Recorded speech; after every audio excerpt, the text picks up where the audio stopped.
Dan selamat pagi. Di sini kami dari kelompok 5 Pancasila ingin sedikit menjelaskan tentang adanya museum pendidikan yang terdapat di Surabaya. Langsung aja masuk yuk. Museum Pendidikan Surabaya. Di sini melestarikan pendidikan dan terletak di Jalan Genteng Kali nomor 10 Kota Surabaya. Museum ini diresmikan pada tanggal 25 November 2019. Gedung museum ini dulunya merupakan bangunan sekolah taman siswa, yaitu sekolah pertama bagi penduduk pribumi pada masa sebelum kemerdekaan. Oke teman-teman, jadi kita lanjut untuk di bab pertama, bahwasannya awal mula manusia semua yang terjadi itu adalah terjadinya praaksara. Bisa teman-teman lihat sebelumnya, ini salah satu contoh bentuk kehidupan praaksara itu terjadi. Pendidikan masa prasejarah, ketika manusia masih memeden dan juga dalam kelompok kecil, pendidikan diselenggarakan dalam bentuk keluarga. Jadi awal mulanya pendidikan tersebut itu dibentuk ketika kita mempunyai keluarga dan juga awal mulanya di saat keluarga itu terkumpul. Maka dari situ mulai ada munculnya suatu ide-ide atau pembahasan-pembahasan yang terdapat dalam lingkup keluarga tersebut. Jadi juga bisa membuat serta karya seni dari anggota keluarga yang lebih tua. Jadi dari situ akhirnya kita populerkan pendidikan itu dari awal mula praaksara itu kumpul seperti keluarga seperti ini. Oke, di sini terdapat gambaran di mana peradaban manusia di Indonesia yang sudah memasuki penyebaran agama Islam. Di tahun ini setiap orang sudah mulai berdatangan ke padepokan atau pesantren-pesantren yang di mana ada guru agama Islam yang sudah belajar di luar negeri.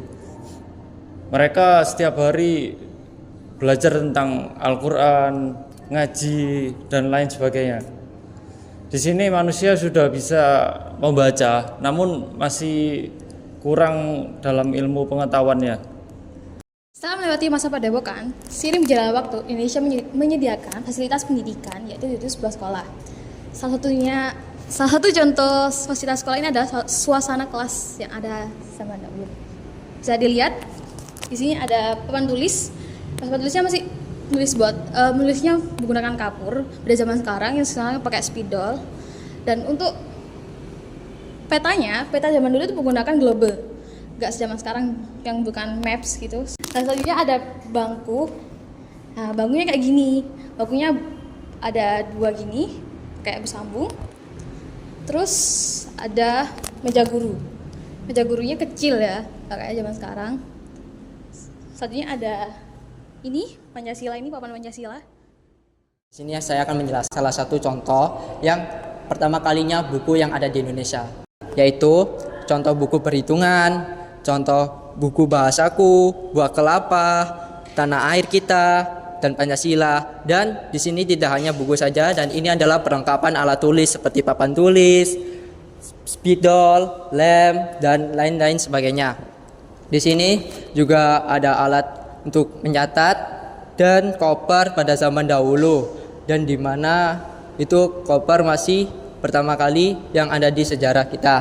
Dan di sini tidak hanya itu, di sini ada buku-buku pendidikan, pembinaan pendidikan, dan para pahlawan semuanya. Dan di sini ada sempoa dan ada kamera. Sempoa pada zaman dahulu, dan pena, tinta, dan kamera pada zaman dahulu. Setelah kita melihat bagaimana sih pendidikan Indonesia zaman dulu, kita bisa lihat bahwa ada kesenjangan antara fasilitas atau layanan pendidikan zaman dulu dengan zaman sekarang. Hal ini dikarenakan karena adanya masa penjajahan. Masa penjajahan juga, penjajahan juga membatasi adanya pendidikan tersebut. Maka dari itu, mengapa pahlawan sangat berlebihan dalam memperjuangkan kemerdekaan? Hal ini dikarenakan karena penjajah sering membatasi kita dalam pendidikan zaman dahulu. Dan itu menumbuhkan rasa persatuan dan keadilan untuk memperjuangkan sih bagaimana kita bisa luasa lebih mendapatkan pendidikan ini.